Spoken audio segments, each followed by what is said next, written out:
Magandang araw mga kaibigan. Sigurado akong marami sa inyo ang nagtataka kung bakit ang bahay ni Mang Isko ay laging pinag-uusapan dito sa aming baryo.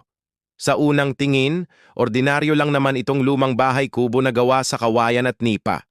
Pero may nakatagong kwento ito na siguradong magugulat kayo. Noong mga unang taon ng 1960, si Mang Isko ay isang simpleng magsasaka. Araw-araw siyang nagbubungkal ng lupa, nagtatanim ng palay at gulay. Pero ang hindi alam ng marami, may espesyal siyang talento, mahusay siyang magdala ng mga halaman. Sa likod ng kanyang bahay, may isang hardin na puno ng mga halamang hindi mo makikita sa ibang lugar.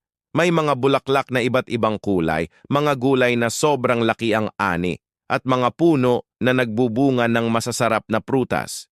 Ang mga kapitbahay ay laging nagtataka kung paano niya nagagawa ito. Ang lihim? Simple lang, pagmamahal at dedikasyon. Bawat umaga, kakausapin ni Mang Isko ang kanyang mga halaman. Aalagaan niya ang bawat isa na parang mga anak. Hindi siya gumagamit ng mga kemikal o pestisidyo. Sa halip, gumawa siya ng sariling organic na pataba mula sa mga tira-tirang pagkain at dahon. Naging patok ang hardin ni Mang Isko sa aming lugar.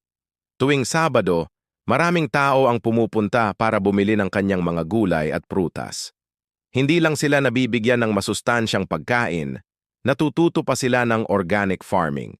Pero ang pinakamaganda sa lahat, ginawa ni Mang Isko ang kanyang hardin bilang lugar ng pagtitipon ng komunidad. Dito nagkakaroon ng mga workshop tungkol sa pagtatanim. Tinuturuan niya ang mga kabataan kung paano alagaan ang kalikasan. Naging inspirasyon siya sa marami na simulan din ang kanilang sariling hardin.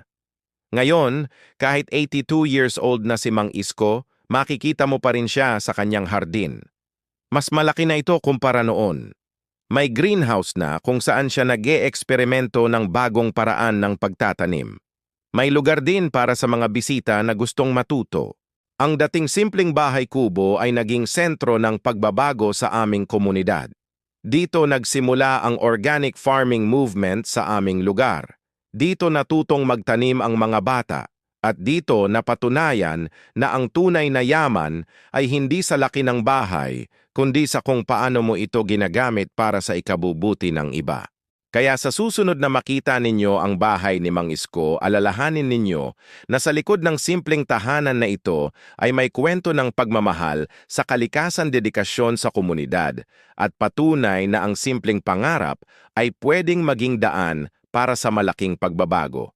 Salamat sa inyong oras mga kaibigan. Kung nagustuhan ninyo ang kwentong ito, huwag kalimutang mag-subscribe sa aming channel at i-share ang video na ito. May mga katulad pa nitong kwento ang aming ihahain sa inyo. Hanggang sa muli!